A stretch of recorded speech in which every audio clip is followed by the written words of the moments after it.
Tonight, we're going to slow down together.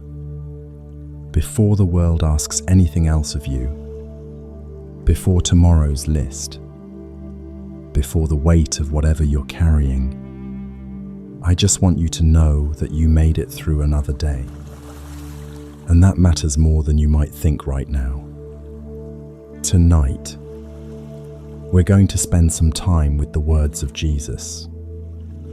Not the kind of time where you have to think hard or take notes or figure anything out. Just the kind where you let his voice settle over you the way a warm blanket settles over tired shoulders. We're going to walk through some of the quietest, most tender moments in the Gospels. The places where Jesus spoke not to crowds, but almost in a whisper, directly to the worn out, the anxious, the ones who couldn't quite find rest. That's tonight. That's this space. That's what the next hour or so is going to feel like.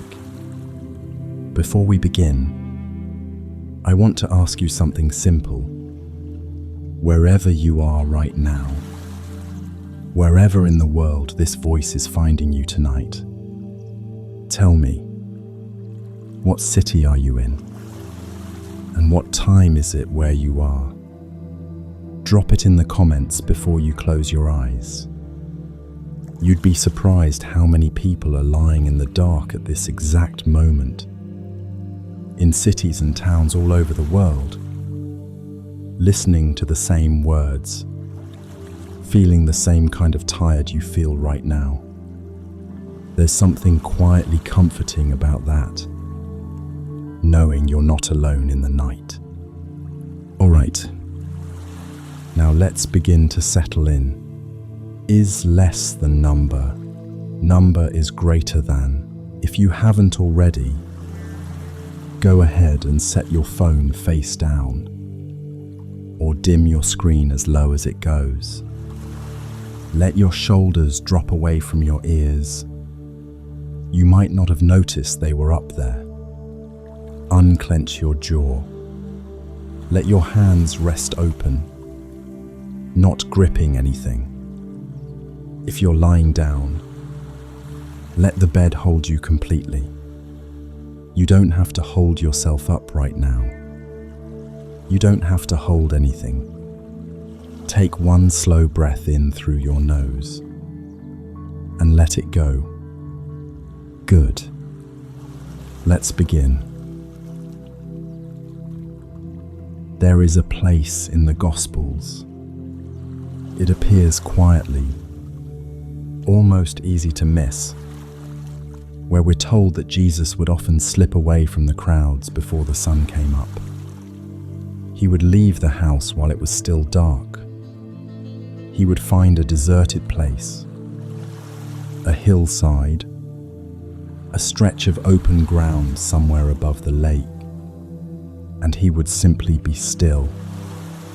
No sermon, no healing, no crowd pressing in around him.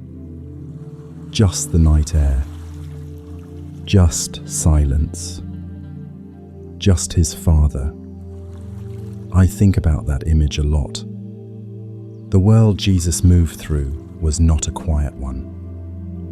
The towns he walked into were full of noise, merchants and arguments, disease and grief, political tension, religious pressure, people who needed something from him almost constantly.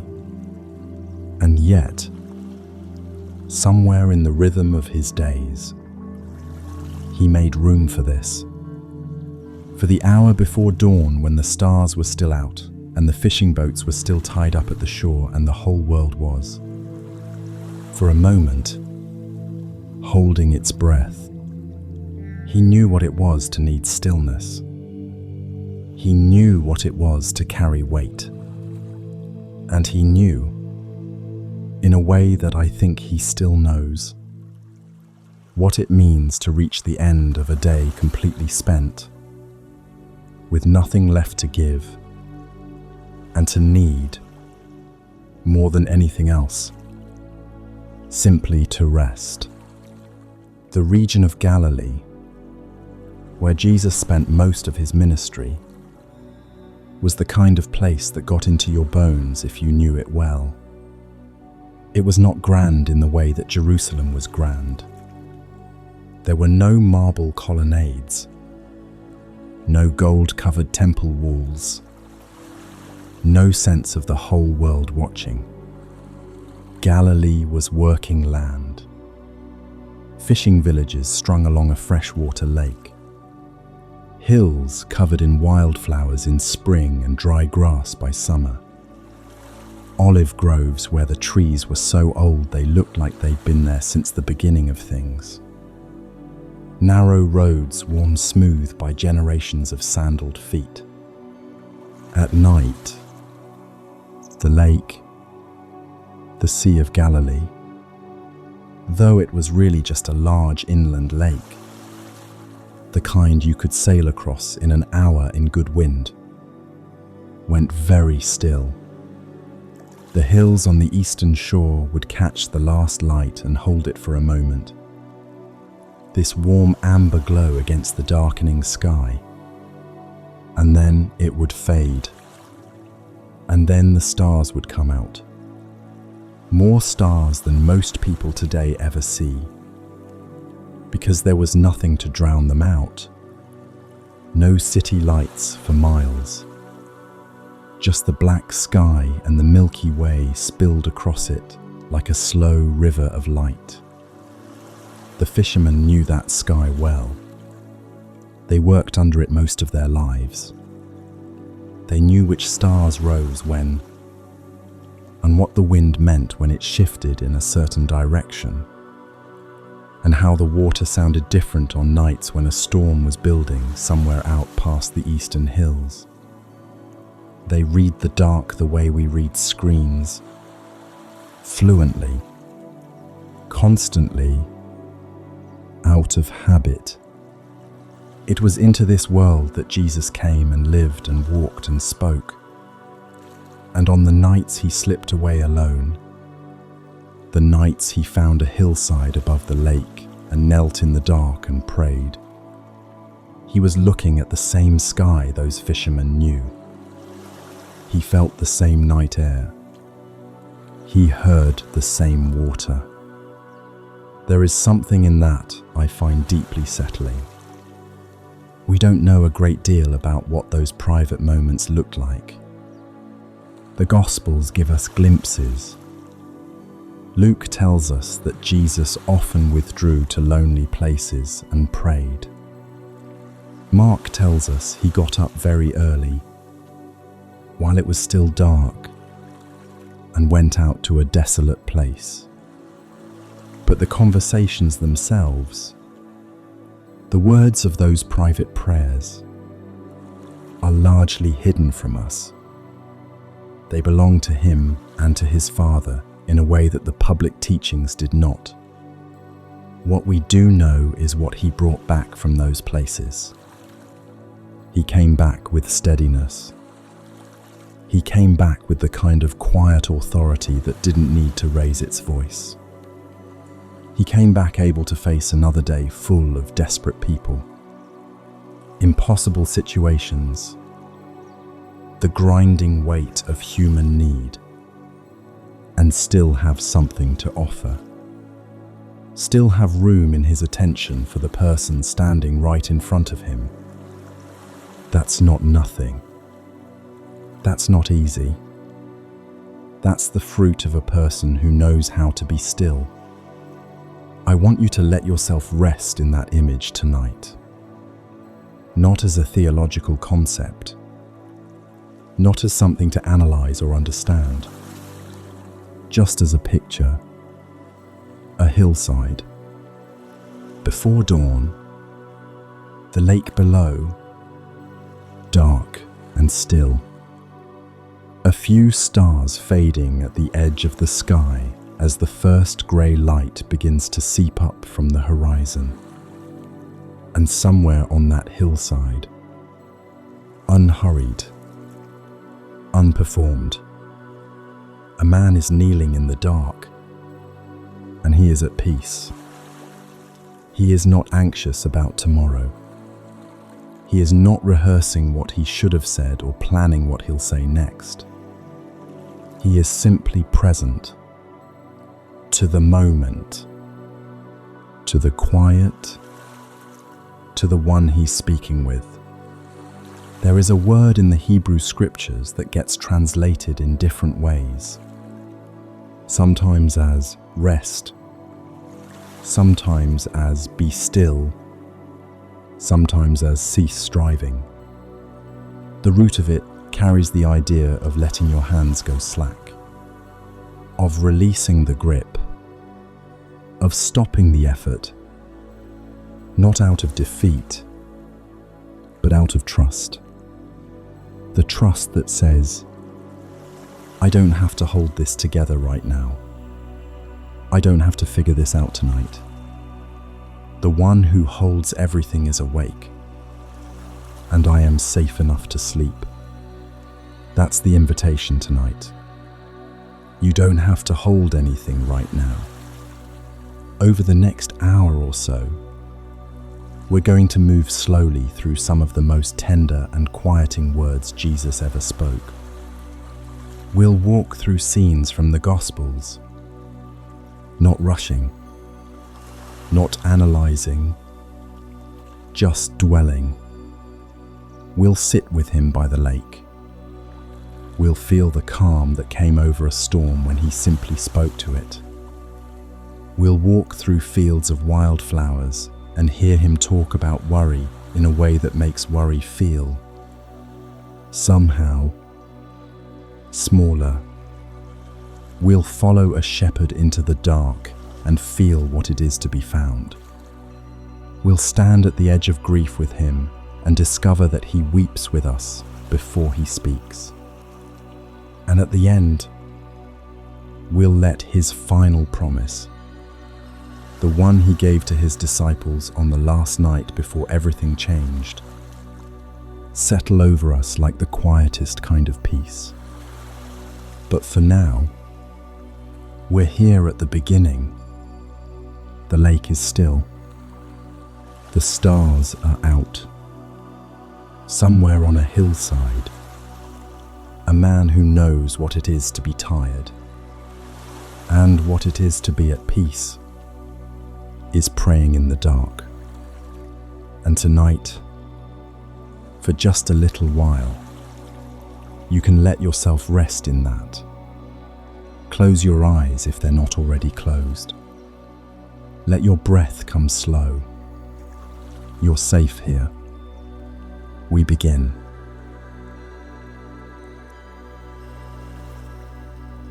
There is a moment in Matthew's Gospel, one of those moments that almost slips past you if you're reading quickly, where Jesus is standing in the middle of what had been a very long and difficult stretch of ministry.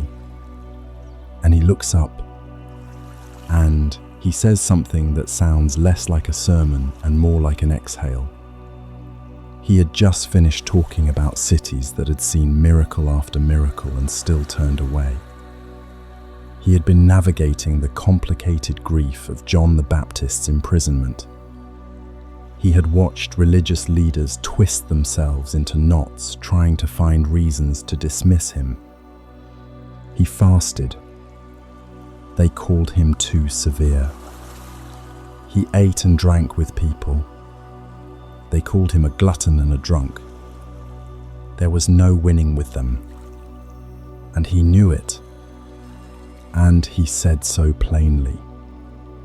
And then, right in the middle of all of that noise and resistance, he pauses and he prays out loud in front of everyone this quiet, grateful prayer to his Father. And then he turns to the crowd, to whoever is still listening, and he says, "Come to me, all you who are weary and burdened, and I will give you rest. Just that. No conditions attached. No list of qualifications. No requirement to have your life sorted out first, or your theology correct, or your doubts resolved. Come. I will give you rest. I want to sit with that word for a moment. Weary. It's one of those words we use a lot without always stopping to feel its full weight. We say, "I'm so tired," the way we say, "I'm so busy," almost reflexively, almost as a greeting. But the weariness Jesus was speaking to in that moment was something deeper than needing a good night's sleep, though it certainly included that. The people who gathered around Jesus in Galilee carried a particular kind of weight.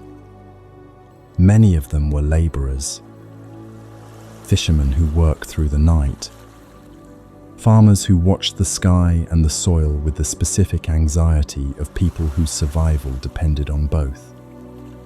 But they also carried a religious weight that was, in some ways, heavier than the physical one. The religious system of that era had accumulated centuries of additional rules and interpretations on top of the original law. And while many of those teachers were sincere, the cumulative effect on ordinary people was exhausting. You were never quite righteous enough. There was always another requirement, another standard, another way you had fallen short.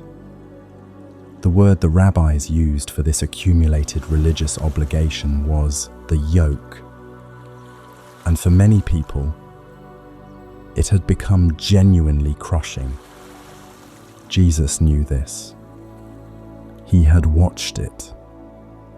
He had watched ordinary men and women carrying a weight that was never meant to be theirs, trying to earn their way into God's favor through sheer effort and endurance, and slowly breaking under it. And so he says, "Come to me, all of you, whoever is carrying something too heavy. Come." I think about a man named Zebedee. He doesn't get much space in the Gospels. He's mostly just a footnote. The father of James and John.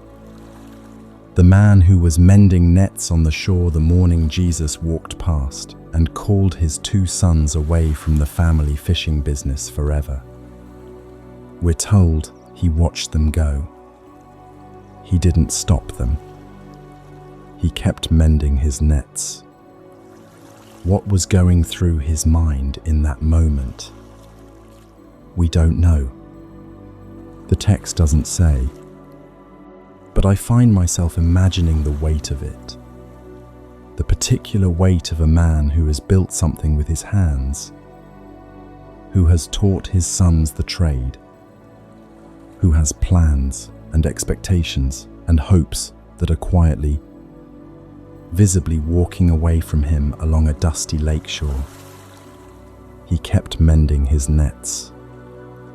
There is something almost unbearably human in that image.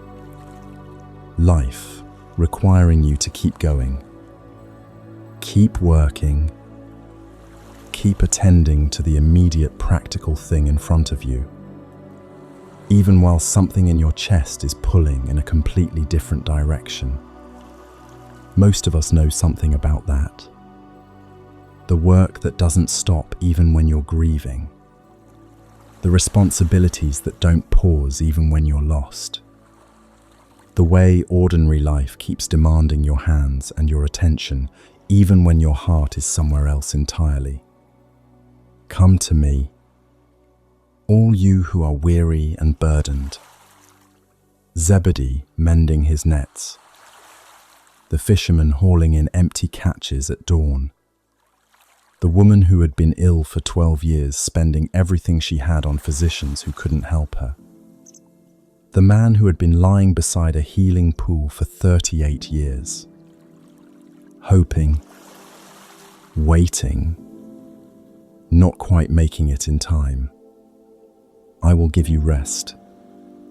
There is a particular quality to the rest Jesus is describing here that I want to make sure we don't rush past. He doesn't say he will fix everything. He doesn't promise to remove every burden. What he says is something more precise and, in a way, more radical. He says, "Take my yoke upon you." A yoke, in that agricultural world, was the wooden frame that joined two oxen together so they could pull a heavy load. And what Jesus is saying, and what would have been immediately clear to any farmer in that crowd, is that when you yoke yourself to me, you're not pulling alone anymore. The weight is still there, but you're no longer the only one pulling. For my yoke is easy and my burden is light. Not because the road is easier, not because life suddenly becomes simple or painless, but because the one pulling beside you is strong enough that your portion of the weight becomes bearable. Because the one beside you actually knows the road.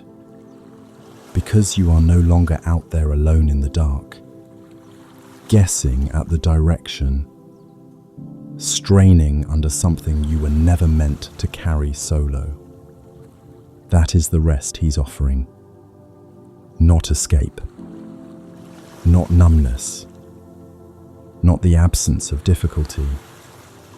Companionship, a yoke that fits, a load that is shared. In the town of Capernaum, on the northwestern shore of the lake, there was a synagogue where Jesus taught on more than one occasion. The ruins of it are still there. You can visit them today. White limestone columns against a blue sky. The quiet sound of the water nearby. But the synagogue Jesus would have known was an older structure beneath those ruins. Dark volcanic basalt stone, the kind of building that absorbed heat during the day and held it through the cool nights. On Sabbath evenings in Capernaum, after the sun had gone down and the day of rest had officially begun, families would gather. The fishermen would have come in from wherever they'd been during the week. Children would have been cleaned up, the good lamp lit, the meal laid out. There would have been the low sound of conversation, the smell of bread and olive oil, the particular warmth of a room full of people who have known each other a long time. Jesus knew these rooms. He had sat in them. He had eaten in people's homes, been a guest at their tables, watched the way a family could hold a whole world in a single evening meal together.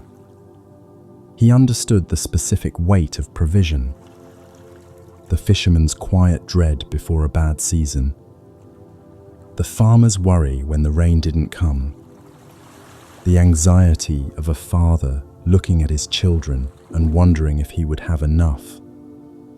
"Do not worry," he would say, in a different conversation, and we'll spend more time with those words later tonight. But at the root of that teaching was this same invitation. You don't have to carry the fear of scarcity alone. Come to me.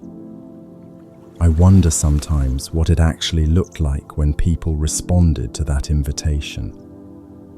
Not the big dramatic moments, the blind men who shouted out, the lepers who threw themselves at his feet, but the quieter ones. The person at the back of the crowd who had been standing there for an hour, arms crossed, skeptical, tired, and something he said finally got past the defenses. The woman who had been too ashamed to approach him directly and so reached out just to touch the edge of his cloak. The man who came at night so no one would see him.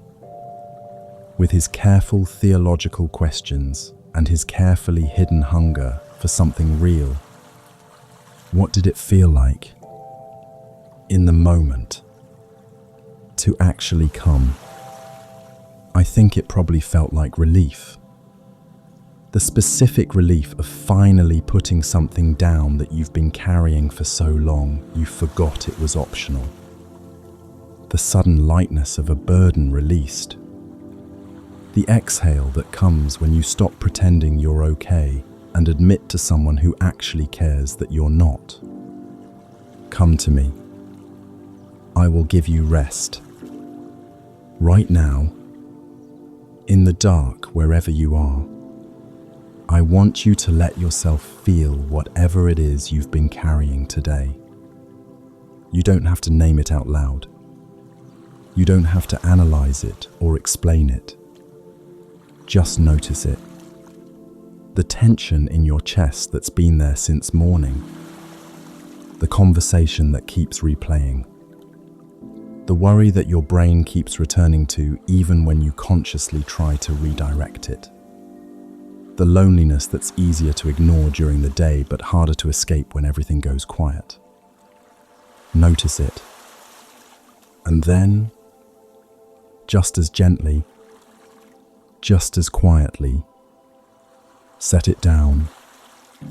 Not because it's not real, not because it doesn't matter, but because tonight, for these few hours, you are not required to solve it. You are not required to carry it alone.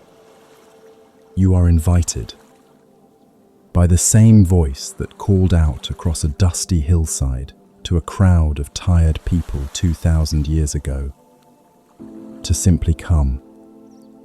I will give you rest. Let that settle over you like the night air coming in through an open window. Let your hands rest open. Let your breathing slow. The yoke is easy. The burden is light. And you are not pulling alone. The lake outside Capernaum is very still tonight. The stars are reflected in the water, doubled, one set above and one set below. The whole dark sky mirrored in the dark water, so that if you sat at the edge of the shore, you might feel for a moment like you were floating in the middle of the sky itself. A lamp burns somewhere in one of the houses up the hill. The night is warm and unhurried, and somewhere in the quiet, a voice says, "Come. You're allowed to come. You're allowed to rest."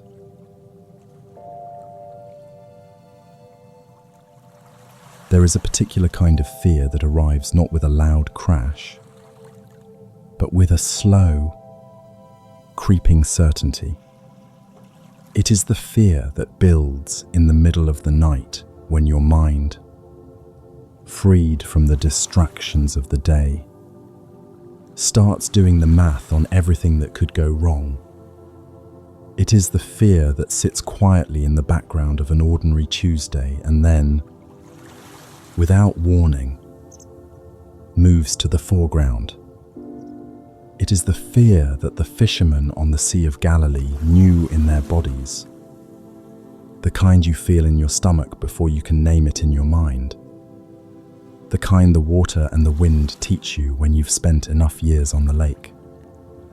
The Sea of Galilee sits in a bowl, hills on all sides, the Jordan River Valley cutting down from the north, and the geography of the place creates conditions where storms can come on with startling speed. A fisherman who has worked that water long enough knows the signs. A certain quality of stillness in the air, a shift in the color of the sky toward the eastern hills, the way the surface of the water changes in the minutes before the wind arrives. They learn to read those signs the way their fathers taught them. Because out on the water when a storm came through, the reading of signs was the difference between making it back to shore and not. This is the world where the story begins. Mark tells it with his usual economy. Short, vivid, almost breathless in its pace. It was evening. Jesus had been teaching all day. Parables, crowds pressing in, the mental and physical weight of a long day of being needed by many people at once. He says to his disciples, "Let's cross to the other side." They leave the crowd behind. They take him in the boat, just as he was. The phrase is small, but it's important. Just as he was. Tired, human, spent from the day. Other boats were with them. The lake at that hour would have been going from amber to grey, the light fading, the water beginning to catch the first stars. It would have been, for a few minutes, quietly beautiful, and then the storm came. Mark calls it a great windstorm. The Greek word he uses suggests something fierce and sudden, the kind the local fishermen would have recognized as serious. Waves were breaking into the boat. The boat was filling with water, and these were not inexperienced men. Several of the disciples were professional fishermen who had worked this lake their entire lives. When they were frightened, it meant the situation was genuinely frightening. And Jesus was asleep, in the stern of the boat, on a cushion, asleep. I want to stay with that image for a moment, because I think it is one of the most quietly astonishing details in all four Gospels. The storm is real. The waves are real. The water coming over the sides of the boat is real. And the Son of God is asleep on a cushion. There is something here that is not carelessness. He was not indifferent to the danger. There is something here that is not performance. He wasn't pretending to sleep to teach them a lesson. What this is, I think, is trust.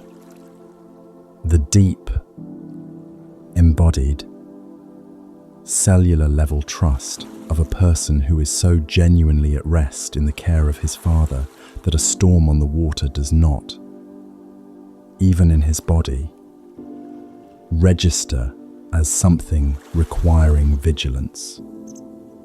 He was tired, so he slept. The storm came. He kept sleeping. That kind of peace is not the absence of awareness. It is the presence of something deeper than fear. The disciples wake him. The way Mark tells it, there is a note of accusation in their voices. "Teacher, don't you care that we're dying?" And beneath that accusation, if you listen carefully, is the older and more vulnerable question that fear almost always carries underneath it. Are you there? Do you see this? Does any of this matter to you? It is one of the most honest things anyone says to Jesus in all four Gospels.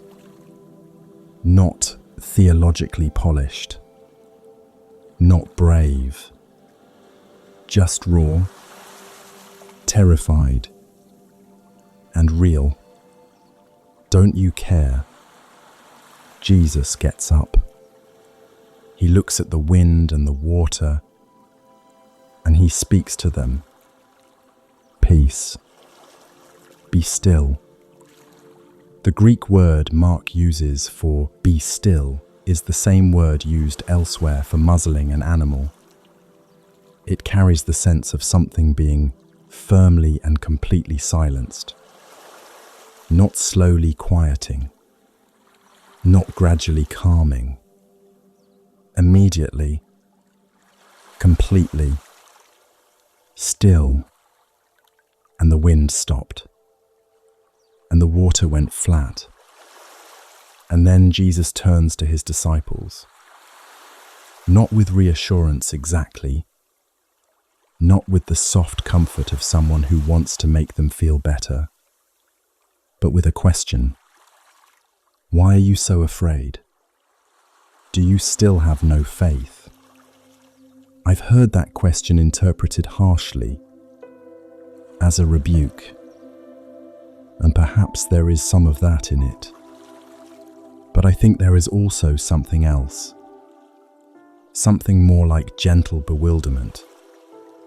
The bewilderment of someone who genuinely cannot understand how the people closest to him, who have seen what he can do, still do not yet understand what he is. He is not asking the question to shame them. He is asking it because he wants them to arrive somewhere. He wants them, eventually, even if not yet, even if it takes years, to get to a place where the storm comes and something in them, before they even think about it, knows that they are going to be all right. Not because the storm isn't real, not because the danger isn't real, but because he is in the boat. There is a quality to the calm that comes after a storm on the water that is different from ordinary calm. People who have been through it describe it this way. Everything suddenly very quiet, very still. The adrenaline still moving through you, but the threat gone. And the silence feeling almost unbearably loud in contrast to what just was. The boat rocking gently now instead of violently. The water smooth. The sky beginning to clear. And in that silence, Mark tells us, the disciples were filled with great fear. A different kind of fear from the fear of the storm.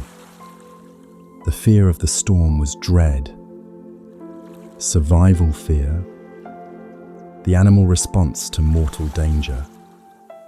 This new fear was something else. Oh, maybe. The recognition that they were in the presence of something that did not fit the categories they had for the world. Who is this? They say to each other. Even the wind and the waves obey him. They don't have the answer yet. It will take time. It will take more than this one night on the water. But the question itself is the beginning of something. The question is where faith starts. Most of us will never be caught in a literal storm on a lake.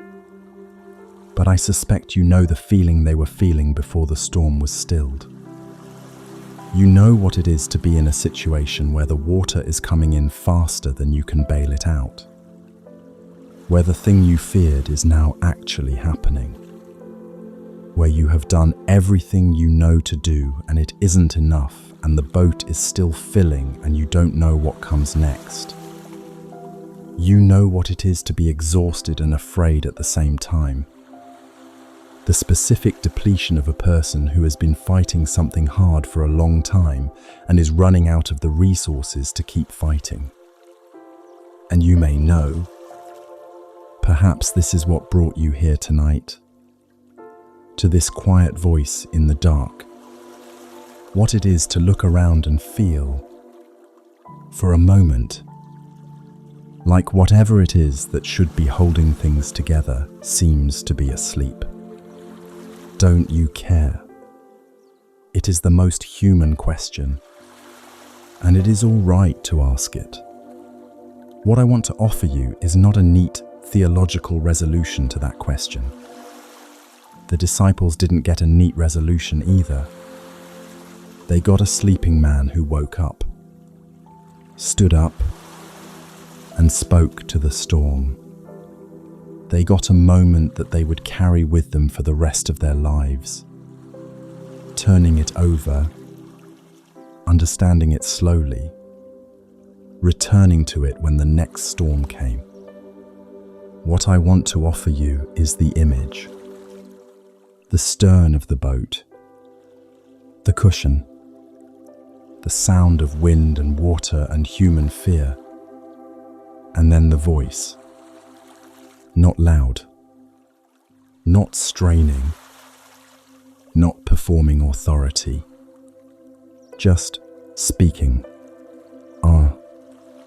The way you speak to something when you know it has no choice but to listen. Peace. Be still. Let those words move through you right now, the way the calm moved through that water. Not like a command you have to obey through effort. Not like an instruction to stop feeling what you're feeling. More like something settling. More like the wind slowly, gradually losing its grip on the air. More like the moment just after a storm passes, when the silence arrives and your body, slowly, begins to remember what it feels like not to brace. The storm in your mind tonight, the replaying thoughts, the worry cycling back on itself, the fear that has been riding just beneath the surface of your day. You don't have to fight it right now. You don't have to resolve it or reason your way out of it. Just notice that there is one in the boat with you. He is not panicking. He knows what the water does when he speaks to it. And he is here, outside, wherever you are. The night is doing what nights do. The city sounds have softened. The traffic has thinned. Somewhere nearby, something is very quiet. If you were on the lake right now, if you could set yourself down just for a moment, in that boat on that water after the storm, it would be very still. The water flat and dark, the sky clearing above you, stars beginning to come through where the clouds are breaking apart, the boat rocking so gently you can barely feel it, and in the stern, a man on a cushion, no longer asleep, watching you now, calmly, with something in his eyes that is neither worry nor detachment, but something that holds both the storm and the stillness inside it, without being undone by either. Peace. Let it come. Be still. Let yourself be held. The water is calm now. You are safe in the boat.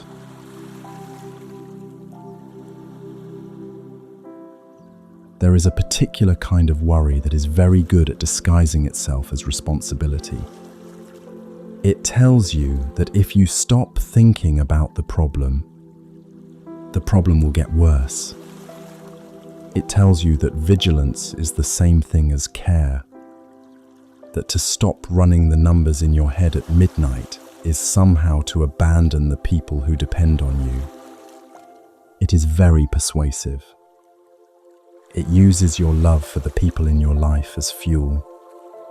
It borrows the vocabulary of wisdom and planning and dresses anxiety up in sensible clothes. And it is exhausting. Jesus knew this kind of worry. He saw it in the faces of the people he walked among every day. The low-grade, persistent, grinding anxiety of people living close to the edge of what they had, trying to hold things together through sheer mental effort, as if the act of worrying itself were doing something useful. And one morning, somewhere on a hillside in Galilee, with the sun coming up and the dew still on the grass and wildflowers scattered across the slope in every direction, he sat down and he said something about worry that no one had quite said before. He said, "Look at the flowers. The hillsides of Galilee in spring are genuinely beautiful. Even today, despite centuries of change, the landscape in that region fills up with wildflowers in the weeks after the winter rains. Red anemones, purple irises, yellow chrysanthemums, and yes, the white lilies that grew in the fields and along the roadsides, the kind that anyone in that crowd would have walked past 1,000 times without stopping to really see. Jesus tells them to stop and see them. Consider the lilies of the field. He says, the word he uses, consider, observe, look carefully, is an active word, not a glance, not a casual noticing, a real looking, the kind of looking where you actually stop moving for a moment and let the thing you're looking at come fully into your attention. How do they grow? He asks. They don't work. They don't spin thread or weave cloth. And then he says something that, if you let it land, is genuinely startling.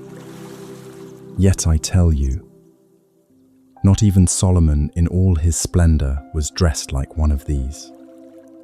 Solomon, the king whose wealth was legendary, whose temple was covered in gold, whose robes were the finest that the ancient world could produce. And Jesus looks at a wildflower growing in a field, a flower that will be gone in a week, dried up in the summer heat. And he says, that flower is more beautifully dressed than Solomon ever was. And then the quiet question underneath it all. If this is how God clothes the grass of the field, grass that is here today and gone tomorrow, will he not much more clothe you? I want to think for a moment about what it would have felt like to hear that, standing on that hillside, as one of the ordinary people in that crowd. Many of them were subsistence farmers or fishermen. Their relationship with provision was not abstract. It was visceral, seasonal, tied directly to weather and catch and harvest in ways that most of us today don't have to think about. A bad season meant actual hunger. A failed crop meant real debt, real loss, real consequences that rippled out through the whole family. The worry they carried was not neurotic or irrational. It was grounded in genuine precarity. And Jesus doesn't dismiss that. He doesn't say, "Your worry is foolish. Stop it." What he says is something more like, your worry is understandable, but it is also based on a misunderstanding of who is holding the world. He says, your heavenly Father knows that you need all these things. Your Father knows. Not, your Father might notice eventually. Not, if you pray hard enough and check the right boxes. Your Father already knows. Before you lie awake at night running the numbers. Before you begin the cycle of worry that you've already run 100 times and that has never once solved the problem it was pretending to solve.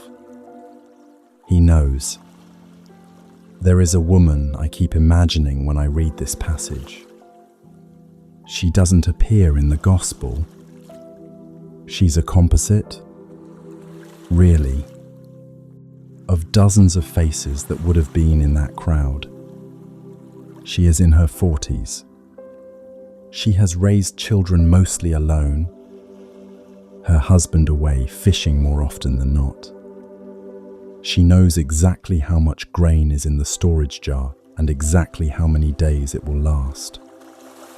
She wakes up most mornings with the specific, low-level dread of someone who has been calculating and recalculating the same numbers for years, and who knows that the margin between enough and not enough is thinner than she would like. She has made it this far through intelligence and effort and careful management and a great deal of praying that felt more like bargaining than resting. She loves her children with the fierce, tired love of a person who has spent decades being responsible for other people's well-being. She is standing on this hillside because she heard there was a teacher. Because something in her is hungry for something she can't quite name. And Jesus looks at the flowers, and then he looks at the crowd, and he says, "Do not worry." And she wants to believe him. She genuinely wants to. But the jar of grain is a real jar, and her children are real children. And the summer is coming, and the prices at the market are what they are. But seek first his kingdom, he says, and all these things will be given to you as well. And something in her, not everything, not all at once, but something begins to loosen its grip. Do not worry about tomorrow, he says, for tomorrow will worry about itself. Each day has enough trouble of its own. I have heard that verse quoted my whole life, and I think I only recently began to understand what it is actually asking of us. It is not asking us to be naive. It is not asking us to stop planning or to ignore real problems. What it is asking, what it is gently, persistently inviting us toward, is a very specific act of mental and spiritual discipline. Stay in today. Just today. Not the tomorrow your anxiety has already scripted and cast and added a soundtrack to. Not the version of 6 months from now where everything has gone wrong in the ways you most fear. Not the disaster that is possible, that you have mapped in exhausting detail, that exists entirely in your mind and has not yet and may never come to pass. Just today. Today has enough. Today also has enough difficulty. He doesn't pretend otherwise. But today also has this hillside, and this morning light, and these flowers that no one planted and no one tends and that are, by any objective measure, extraordinary. Today has this moment, this quiet, this voice. Consider the lilies. There is something medically true, it turns out, about what Jesus was describing in that hillside sermon. though he was describing it in the language of faith rather than neuroscience. Chronic worry, the kind that loops, the kind that replays the same scenarios over and over, the kind that keeps the mind alert and activated when the body desperately needs rest, doesn't solve problems. It rehearses them. It keeps the nervous system in a state of low-grade emergency that was designed for short bursts, not for sustained maintenance. The body pays a price for that sustained vigilance. The mind pays a price. What genuinely helps, what the mind and body actually need, is what Jesus was describing. The ability to release the grip, to set the worry down, to direct attention. Real, gentle, curious attention toward what is present, right here, right now. The flower, the morning, the sky. This is not escapism. It is the specific, practiced skill of returning to the present moment and finding that the present moment is actually survivable, actually, in some ways, full of grace. Consider the lilies. Look, really look, at what is actually here, tonight, in the dark where you are. I want to invite you to do a version of that. Not to look at flowers. Your eyes are closed, hopefully, and that's where they should be. But to notice, with real and gentle attention, what is actually present right now. The weight of the mattress beneath you, holding you up. The warmth of the blanket. The specific temperature of the air on your face. The sound or the silence of wherever you are. The particular texture of your nighttime quiet.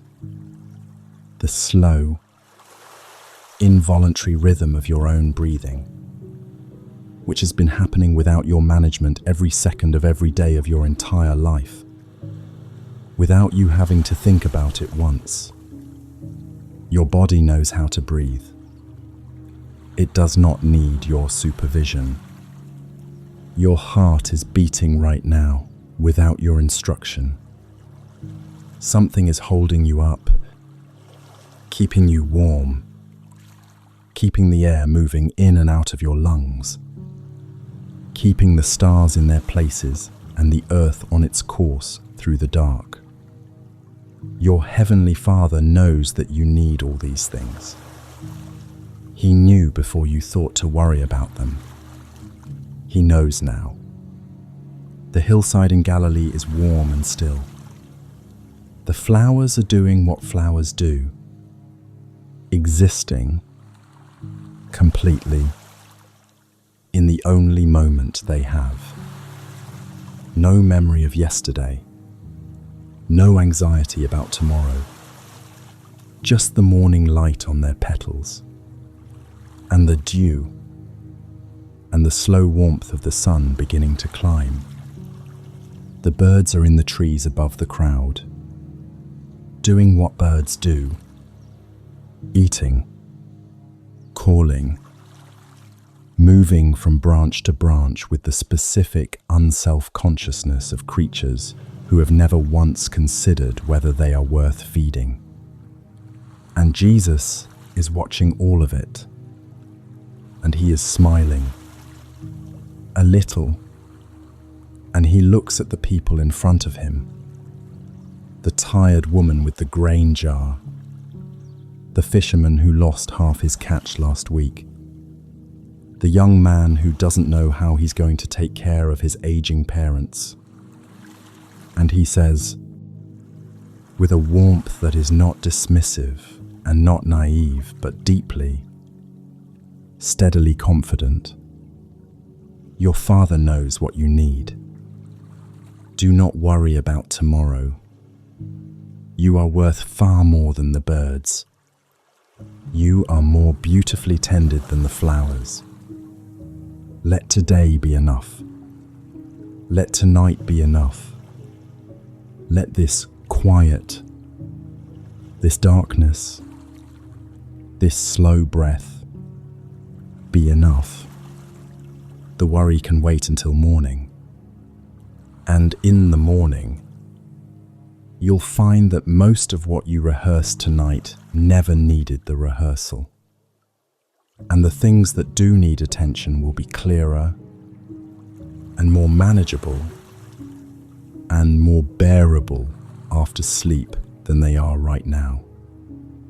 Your Father knows. You can let go. The lilies are sleeping too.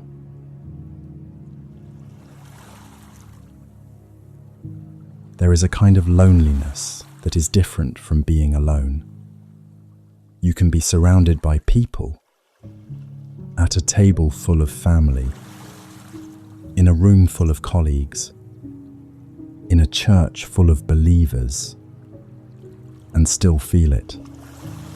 It is the loneliness of suspecting that if people really knew you, fully knew you, knew the version of you that exists in the unguarded moments, the version that has made the choices it has made, and thought the thoughts it has thought, and wandered in the directions it has wandered, they might not stay. It is the loneliness of feeling, somewhere deep and quiet, like you have moved too far from where you were supposed to be, and not being entirely sure how to find your way back, and not being entirely sure you deserve to. Jesus told a story about this. He told it, as Luke records, to a crowd that included people who were considered by the religious establishment of their day to be exactly that kind of lost. Tax collectors, people with reputations, people whose choices had put them outside the circle of the respectable. And it also included Pharisees and scribes who were grumbling about the fact that Jesus was eating with those people, welcoming them, sitting at table with them as though their presence was something other than a problem. Jesus hears the grumbling, and he tells them 3 stories, one after another, about things that are lost and then found. We're going to sit with the first one tonight. What man among you, he begins, who has 100 sheep and loses one of them, does not leave the 99 in the open country and go after the lost one until he finds it? It is a question that assumes the answer is obvious. Of course you go. Of course any shepherd worth anything goes after the one that is missing. But let's slow down and feel the weight of what he's actually describing. 100 sheep. That's a significant flock. Enough to represent a family's livelihood. Not a small personal pet situation. And one is missing. 1 out of 100. 99 are safe, accounted for, settled wherever they've been led for the night. By any reasonable calculation, the loss is 1%. By any reasonable calculation, the shepherd has done well. And yet, he leaves the 99. He goes out into the open country, the wilderness. Luke's word suggests the place where sheep that wander tend to end up. The rocky, Uneven terrain where you can lose your footing and where the dark comes down unevenly and where the sounds at night are not reassuring. He goes into that place and he looks and he keeps looking until he finds it. Not until it gets too late. Not until the effort outweighs the value. Not until he has made a reasonable attempt and can say he tried. Until he finds it. I want you to think for a moment about what that sheep might have been experiencing. Sheep are not, as a species, known for their navigational abilities or their capacity for strategic problem solving. What we do know about sheep is that they are profoundly oriented toward the flock. They are creatures built for togetherness, for the sound of other sheep nearby, for the particular comfort of being one among many moving in the same direction. Separation from the flock triggers a specific kind of distress in them that is not just fear of predators, but something more fundamental. The anxiety of displacement, of being outside the structure that makes sense of their existence. And so the lost sheep is not calmly grazing somewhere, unconcerned. It has found itself in terrain it doesn't recognize, with sounds it can't interpret, without the smell and sound and presence of the flock. And it doesn't know how to fix this. It can't retrace its steps. It can't call for help in a language anyone will understand. It is simply there, in the dark, in the wrong place, with nothing to do but wait and make the small sounds that sheep make and hope that something other than a predator is the first thing to find it. There is a loneliness in that image that is not difficult to recognize. The feeling of having wandered, gradually, almost without noticing, one small deviation at a time, into terrain that doesn't feel like home. The feeling of looking around and not recognizing where you are. The feeling of the sounds being wrong and the comfort being absent and not quite knowing how to get back to where things made sense. Most of us know that feeling from the inside. In the hill country above the Jordan Valley, where shepherds in ancient Judea and Galilee would have moved their flocks through the seasonal grazing patterns, the nights have a particular quality. The elevation makes the air thinner and cooler than down near the lake. The stars, at that altitude, in that darkness, are staggering. Not the modest scattering of stars visible from a city, but the full, overwhelming canopy of a sky unpolluted by any artificial light. The kind of sky where you can see the structure of the Milky Way with the naked eye and feel, standing under it, something between very small and very held. The shepherd moving through that landscape at night would have known it with his whole body, the particular feel of the ground under his sandals, the way sound carried differently over rocky terrain versus open grass, the subtle markers that distinguished one hillside from another when you couldn't see much beyond the reach of a small lamp. And he would have been calling. That's the thing about shepherds and their sheep in that world. The relationship was specific, personal, ongoing. The sheep knew their shepherd's voice, not voices in general. Their shepherd's voice, distinctively, the way you know the voice of someone who has called your name 1,000 times. The shepherd would have been calling the name or the sound that the sheep knew as its own. and moving through the dark and listening. And at some point, we don't know how long it took. Luke doesn't tell us. And I think the not telling is part of the point. He would have heard something. A small sound. Coming from somewhere to the left. Maybe somewhere down a slope where the ground drops away into a rocky hollow that doesn't get much light. He goes toward the sound. And when he finds it, Jesus says, he joyfully puts it on his shoulders and goes home. That detail, puts it on his shoulders, is not incidental. A sheep that has been lost is often too exhausted and too frightened to walk reliably back the way it came, even if the shepherd tries to lead it.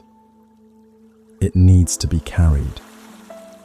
And so the shepherd, who has already been walking through dark and rough terrain for however long it took to find this one sheep, now takes the animal up onto his shoulders. The way you see it in old mosaics and icons of the Good Shepherd. The man with the animal draped across his neck, hands holding the sheep's legs, the full warm weight of it against the back of his neck. And he carries it home, not dragging it, not driving it ahead of him, carrying it. The exhausted, frightened, not very strategically useful sheep, carried on his shoulders, all the way home.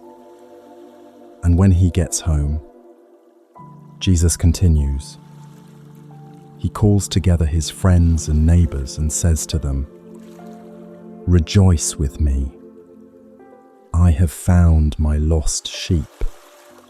There is a celebration, an actual gathering of people, not a quiet private relief, but a communal, outward, shared joy, the kind that wants witnesses, wants company, wants other people to know what has happened and to be glad about it too. I tell you, Jesus says, stepping out of the story and speaking directly to the crowd now, there will be more joy in heaven over one sinner who repents than over 99 righteous people who need no repentance. More joy. Not equal joy. Not an equivalent, proportionate acknowledgement of the one who returns. More. The mathematics of God, Jesus is suggesting, operates differently from the mathematics of respectability.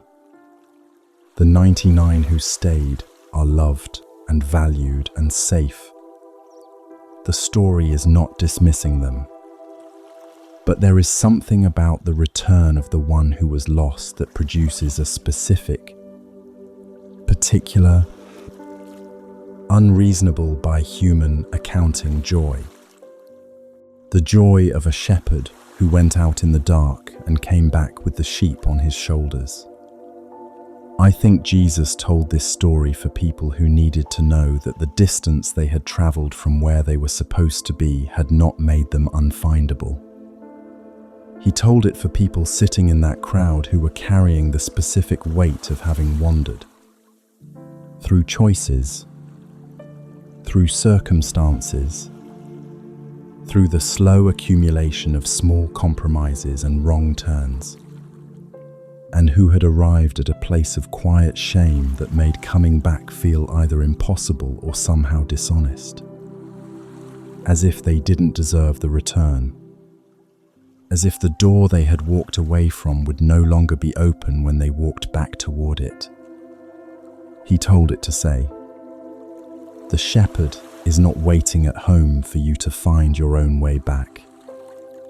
The shepherd has already left the 99. The shepherd is already in the dark, already calling, already moving through the rocky terrain toward the sound of wherever you are. You don't have to find your way home. You have to make a sound small enough for him to follow.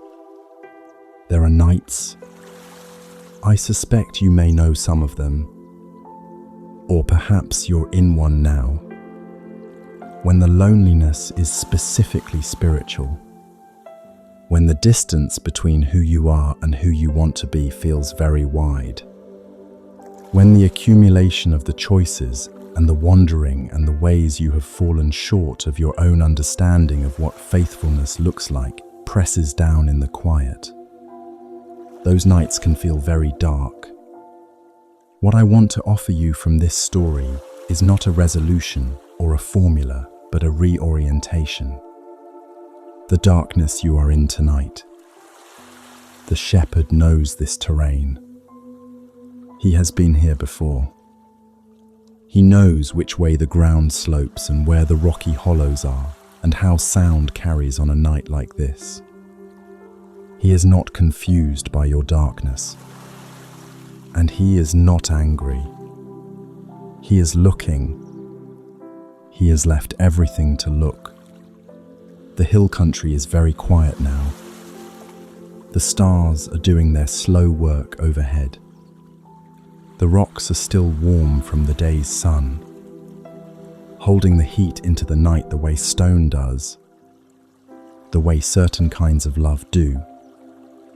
And somewhere in the quiet, if you are very still, you might be able to hear something that is not the wind. A voice. Familiar, specific. The voice that has known your name longer than you have. I have found my lost sheep. You don't have to do anything right now. You don't have to be further along than you are.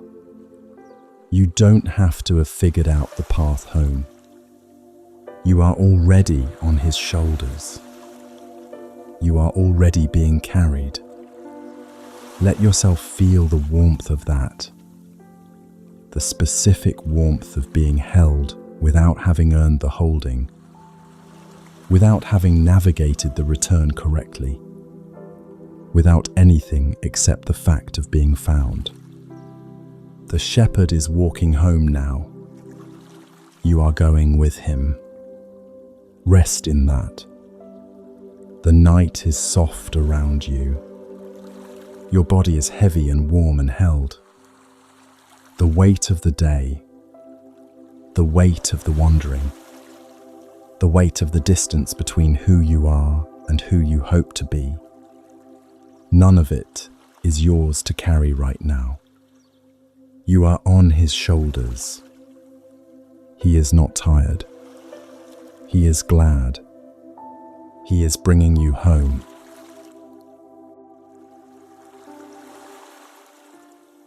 There is a kind of grief that doesn't announce itself loudly.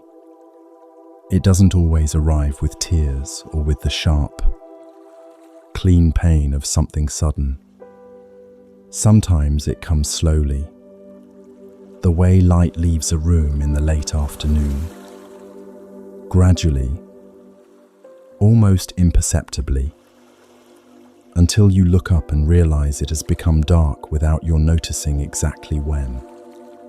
It is the grief of long waiting, the grief of unanswered prayer, the grief of watching something you loved, something you trusted, something you believed was going to be all right, not be all right. It is the grief that asks, quietly and persistently, the question that John 11 asks out loud. Lord, if you had been here. The story of Lazarus is one of the longest, most carefully told stories in the Gospel of John. John is usually a writer of great restraint. He selects his stories deliberately, builds them slowly, layers meaning upon meaning. And he spends more words on this story than on almost any other.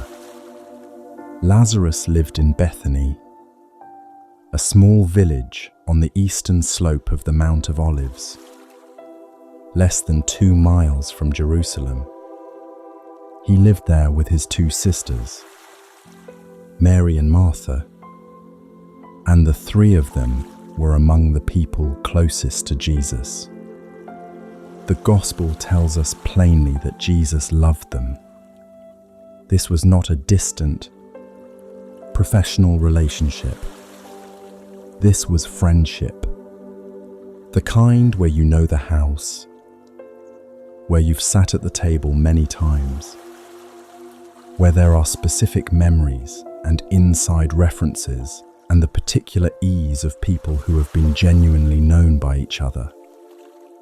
When Lazarus became seriously ill, the sisters sent a message to Jesus. Not a desperate public appeal, a quiet, private message. Just the facts. Lord, the one you love is sick. They didn't even have to ask. They just told him, and they trusted that the love he had for their brother would do the rest. What happened next is one of the harder passages in John to sit with comfortably. Jesus received the message. He heard it. He understood it. And then he stayed where he was for 2 more days. By the time he began the journey to Bethany, Lazarus was already dead. 4 days in the tomb by the time Jesus arrived. I don't want to move past that too quickly, because I think the experience of Mary and Martha in those 4 days is something many people reading this have lived, in one form or another. The waiting, the watching, the prayer that felt, at first, like it would certainly be answered. Because of course he would come. Because of course he loved Lazarus. Because of course this was the kind of situation he could fix. And then the slow, sickening realization that he wasn't coming in time. And then the death. And then the silence. 4 days. The body in the tomb. The house full of mourners, and Jesus, somewhere down the road, not yet arrived. Martha hears he is coming and goes out to meet him on the road. This is very Martha, even in grief. She is moving, doing, going toward the thing instead of waiting for it to come to her. And she says to him, in words that are simultaneously an accusation and a confession of faith that is more complicated and more honest than most of us manage, Lord, if you had been here, my brother would not have died. And then, almost in the same breath, but even now I know that whatever you ask of God, He will give you. Both things at once. The grief and the trust. The why didn't you come and the I still believe you are who I think you are. The wound and the faith holding each other in the same sentence, neither cancelling out the other. Jesus talks with Martha for a while. He makes promises about resurrection that she understands in terms of a future theology, and he gently, persistently redirects her towards something present. I am the resurrection, he says. I am the life, not just a doctrine, not just a future event, something standing in front of her right now, in a body, on a road, having come, late, by her reckoning. And yet here, and Martha goes back to the house. And then Mary comes. Mary, who in other gospel accounts is the one who sat at Jesus' feet listening while Martha worked. Mary, who later would pour an entire jar of expensive perfume over his feet and wipe it with her hair. An act so extravagant and intimate that the disciples were embarrassed by it. Mary, whose entire way of relating to Jesus was characterized by nearness, by stillness, by a kind of unhurried, undivided attention. Mary falls at his feet, and she says the same words her sister said, word for word. Lord, if you had been here, my brother would not have died. Same sentence, but different weight, somehow coming from Mary, where Martha's version had movement in it, forward energy, the momentum of a person already pivoting toward what comes next. Mary's version is said from the ground, from the posture of someone whose legs simply gave out. And the people from the village who have come with her are weeping. And Jesus looks at Mary. He looks at the weeping people around her. And the gospel says something that has stopped readers cold for 2,000 years. Jesus wept. 2 words in the English. In the Greek, 1 word, the shortest verse in the entire Bible. He wept, not performatively, not as a pastoral gesture, not because it was the right response in the situation. The verb John uses here is different from the word used for the weeping of the crowd. Theirs is loud, wailing grief. His is quieter, more like tears that come despite themselves. The grief of a person who feels, fully and without protection, the sorrow of the people in front of him. The God who created the cosmos, who spoke light into existence, who stilled the storm with a sentence, is standing at the edge of a tomb on a hillside outside Bethany and crying. Because his friend is dead. Because the sisters are devastated. Because grief is real and loss is real, and the distance between how things are and how they should be is real, and he does not, even here, even for a moment, pretend otherwise. See how he loved him, the people say, and that is exactly right. There is a theology that sometimes tries to hurry past this moment, tries to get to the miracle, the stone rolled away, the voice calling into the dark, Lazarus walking out, and the miracle is coming. We're going to get there. But I want to stay here for a little longer, because I think what happens in this moment, before the miracle, is itself a kind of miracle. Jesus, who knows what he is about to do, who knows that Lazarus is coming out of that tomb, who knows that in a matter of minutes, the grief of this whole village will be completely transformed. Jesus does not use that knowledge to skip over the weeping. He doesn't say, "Don't cry, I'm about to fix this." He doesn't arrive with the resolution already in his hand and a slight impatience for the weeping to wrap up so they can move on. He weeps with them. He enters the grief and stands inside it and lets it be real. lets it be full, lets it be what it is. And he weeps. This is the God who is with you in your grief tonight. Not standing outside it with the answer ready and a mild frustration that you're still in the feeling. Standing inside it with you, feeling it, weeping with those who weep. As Paul would later put it, as though that were simply what love does. You are allowed to bring your whole grief here.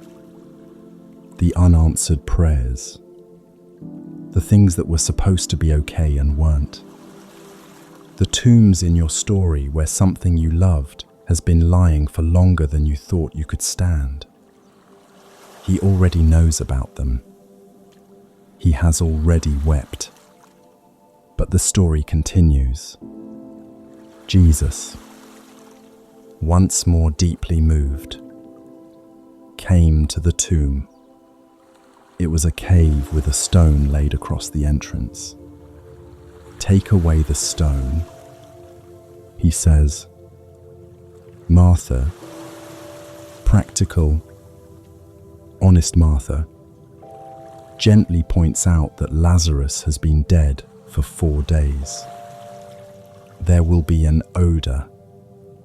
The objection is not faithless. It is simply the perfectly reasonable response of a person whose mind is still operating in the normal rules of how the world works. And Jesus looks at her with that steady, warm, entirely unrattled certainty. Did I not tell you that if you believe, you will see the glory of God? They take away the stone. Jesus looks up. John notes this. The upward gaze, the connection before the action, and he prays a brief, unhurried prayer of thanks. Not desperate, not straining, grateful, almost conversational, addressed to a father. He is in such continuous relationship with that even this moment is simply the next moment in a conversation that has never stopped. And then he turns to the tomb, and he speaks into the darkness. Lazarus, come forth. What the darkness inside that tomb must have felt like in the moment before those words arrived. We cannot know. What it felt like when they did arrive. That voice, specific, personal, calling a name, we can only imagine. Lazarus comes out, still wrapped in the burial cloths, still blinking, perhaps adjusting to light he had not expected to see again. Alive, fully, impossibly, completely alive. And Jesus says, almost gently, as though the practical next step is simply obvious, loose him, let him go. I have been thinking about what it would be like to hear your name called in the dark. Not the general invitation, the come to me, all you who are weary. Not the crowd address teaching about lilies and birds and the provision of the Father, but specifically your name, the name that belongs to you, in the darkness that is specifically yours, in the tomb of whatever it is that has felt sealed and finished and beyond recovery. Come forth. The miracle of Lazarus is, among other things, a demonstration that no tomb is the last word, that 4 days is not too long, that the stone can be rolled away from things we have given up expecting to see uncovered. that the voice that called the universe into being can call into any darkness. The darkness of grief, of shame, of depression, of a faith that has gone cold, of a relationship that seemed dead, of a version of yourself you thought you had lost permanently, and command it back toward the light. Come forth, not when you've cleaned yourself up, not when you've figured out how to walk without the burial cloths. Come out first. The unwrapping can happen in the open air, in community, in the presence of people who love you. You don't have to be fully recovered before you respond to the voice. Just come. Tonight, in the dark where you are, I want you to notice whatever it is in you that has felt most like that tomb. Not to fix it, not to resolve it, just to notice it, to bring it gently into the same space as this story, to let the image of Jesus standing at the entrance of that cave, steady and unhurried and already certain of what is about to happen, be the image that you fall asleep with tonight. He has wept with you. He knows what is inside. He is not afraid of the darkness, or the 4 days, or the stone, or the smell of what has been too long in the dark. He is standing at the entrance. He is speaking. And the darkness, even deep darkness, has never once in the history of creation been able to hold something when he calls it out. The village of Bethany is very quiet now. The mourners have gone home. The lamps are burning low. Somewhere in a house nearby, a family is together again, 3 of them, around a table, in the warm light, with the particular quality of presence that belongs to people who have been given back something they thought they had lost. Martha is probably getting food ready. Mary is probably sitting very close to her brother, not saying anything, just close. And somewhere outside, the night is doing what it does. The stars coming out over the Mount of Olives, the city of Jerusalem glowing faintly in the distance, the world continuing its slow, faithful turning. The tomb is empty. The stone is rolled away. The name was called, and the darkness let go. Let that be the last thing you carry with you into sleep tonight. Whatever is sealed inside you, he knows its name. He is standing at the entrance. He is not finished.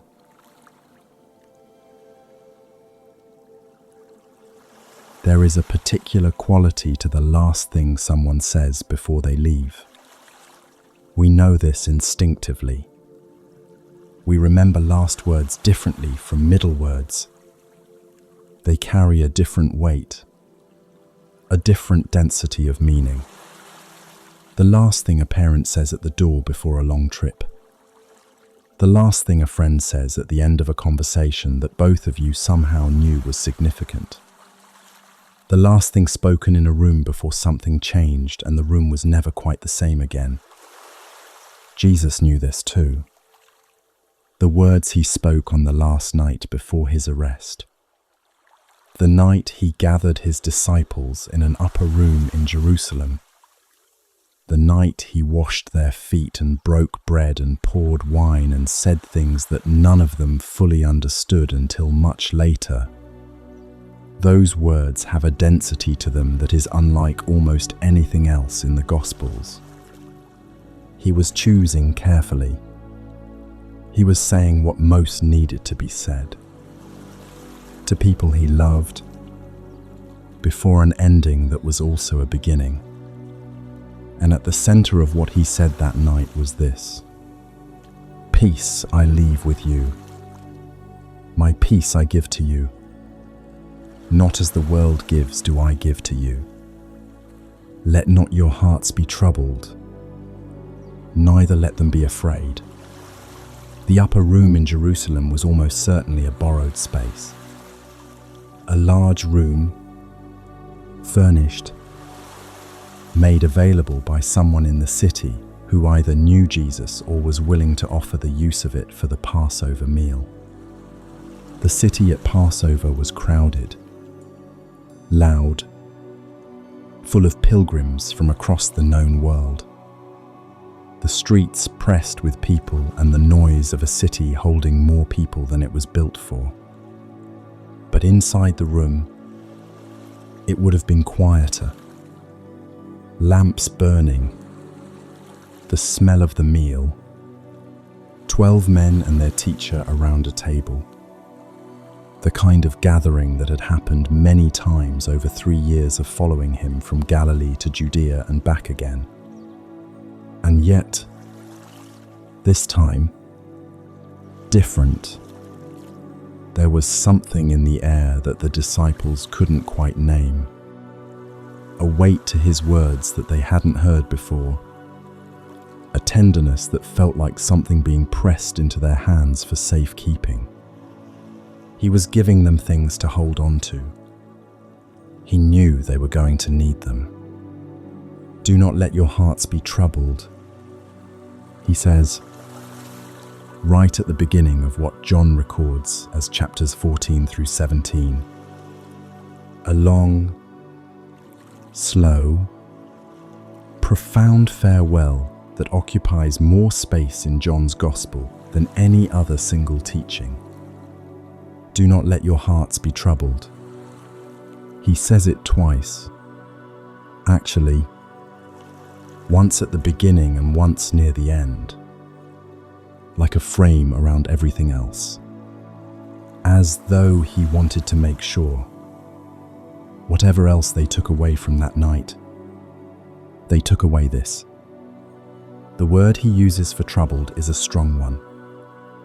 It means agitated, disturbed, thrown into turmoil, the inner condition of water that has been stirred up from the bottom. It is the same word used earlier in John to describe the agitation of the pool of Bethesda when the water was troubled, moved, stirred. And Jesus is saying, let that not happen to your hearts. Not because the world is not troubled, not because what is coming is not hard, but because, and this is what he spends the whole night explaining, there is something available to them that the world cannot give and cannot take away. My peace I give to you, his peace. Specifically his. The peace that was asleep on a cushion in a boat while a storm raged. The peace that wept at a tomb and then called a dead man out of it. The peace that could sit at a table on the night of his own betrayal and speak, calmly and with complete attention, about where he was going and what it would mean for the people he was leaving behind. That peace, transferred, given, not as the world gives do I give to you. The world gives peace conditionally. The world's version of peace is the absence of problems. It is what you feel when the bank account is healthy and the relationships are stable and the health report comes back clear and nothing major is wrong. It is real when it's present, but it is inherently fragile because it depends entirely on circumstances remaining in a certain configuration. The moment the circumstances shift, the peace goes with them. What Jesus is offering is structurally different. He is offering peace that exists not because of circumstances, but despite them. Peace that is not the absence of storm, but the presence of something steadier than the storm. Peace that, as Paul would later describe it, passes all understanding, meaning it doesn't make logical sense given what is happening around you, and yet it is there, real, functioning, inexplicably present. The disciples were going to need exactly that kind of peace. In a matter of hours, their world was going to come apart in ways they couldn't yet imagine. And in the years that followed, years of missionary journeys and imprisonments and beatings and shipwrecks, and the particular grinding difficulty of carrying an impossible message through a resistant world, they were going to return again and again to this room, to this night, to these words: "My peace I give to you. Let not your hearts be troubled, neither let them be afraid." And then, at the very end, at the end of everything, after the crucifixion and the burial and the 3 days of silence and the resurrection and the 40 days of appearances and conversations and the slow, bewildering, world-rearranging process of understanding what had actually happened, Jesus gathers his disciples one final time. Matthew places this final gathering on a hillside in Galilee, back where it all began. Essentially, back to the hills and the lake and the air they had breathed their whole lives before he walked into it and changed everything. And he gives them an enormous task. Go into all the world, make disciples of all nations, baptize, teach. The full weight of an assignment that by any human calculation is simply impossible. 11 people, the whole world, every nation, all of history still to come. And then he says the last thing he says in Matthew's Gospel, the last word of the entire account. "And surely I am with you always, to the very end of the age." Always. Not when you are faithful enough. Not when your theology is correct enough. Not when you have resolved your doubts and cleaned up your behavior and gotten your spiritual life sufficiently organized. Always.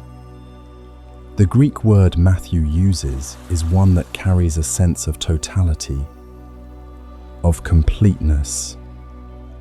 All the days, every day, without exception, through the entire span of what is coming.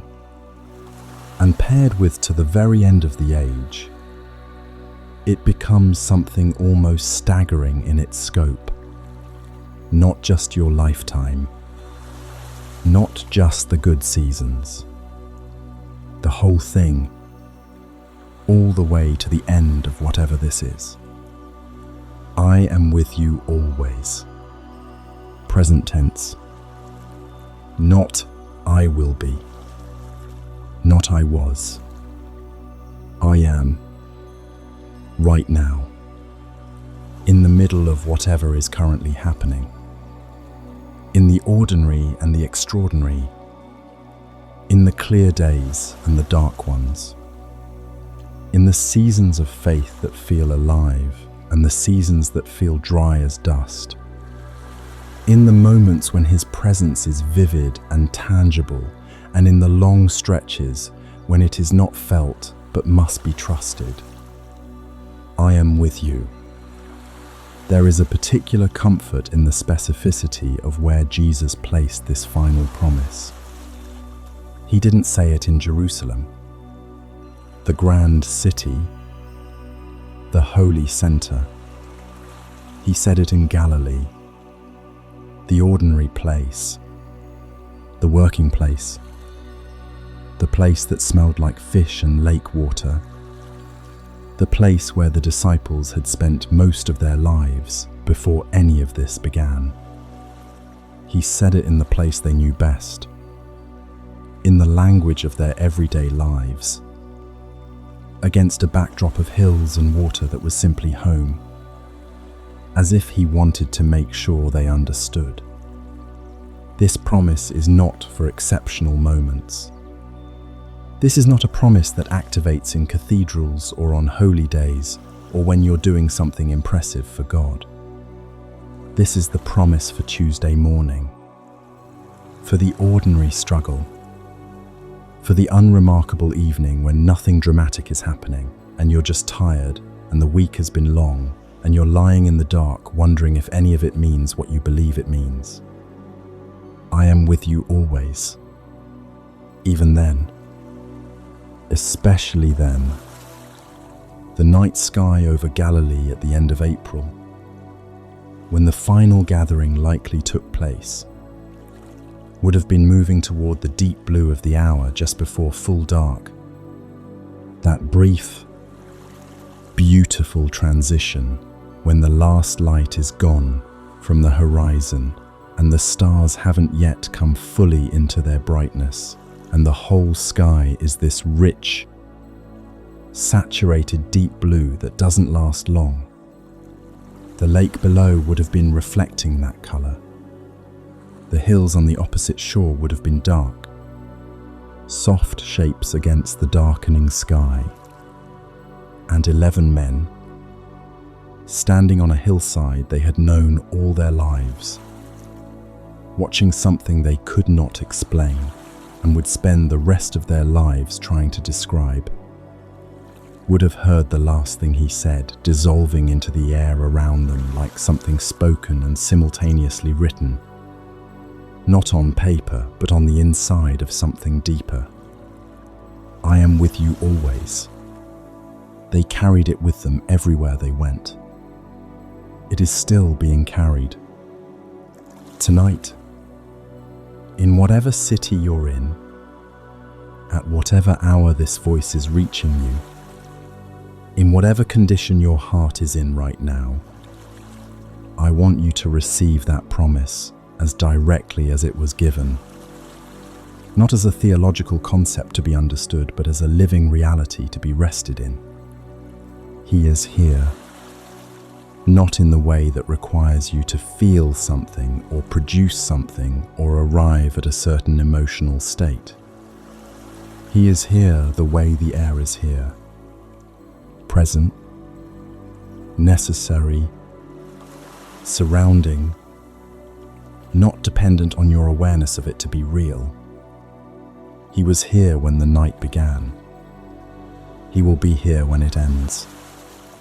He will be here in the morning when the weight of everything returns and the day makes its demands and the worry cycle tries to start up again and the grief reasserts itself. He will be here in the middle of the night when you wake at 2 or 3 in the morning with a thought you can't stop thinking and the dark is particularly dark. He will be here at the end, whatever the end looks like, whenever it comes, always, to the very end of the age. You don't have to find him tonight. You don't have to locate the feeling of his presence or manufacture the sense of nearness. You can simply let the promise be what it is. A fact, stable and independent of your emotional state. True whether you feel it or not. He is with you, right now, here. We have been on a long, slow walk tonight. You and I. We began on a hillside above the lake. Before dawn, in the silence Jesus made for himself, we heard an invitation from the middle of a crowded, difficult day. Come to me. all you who are weary.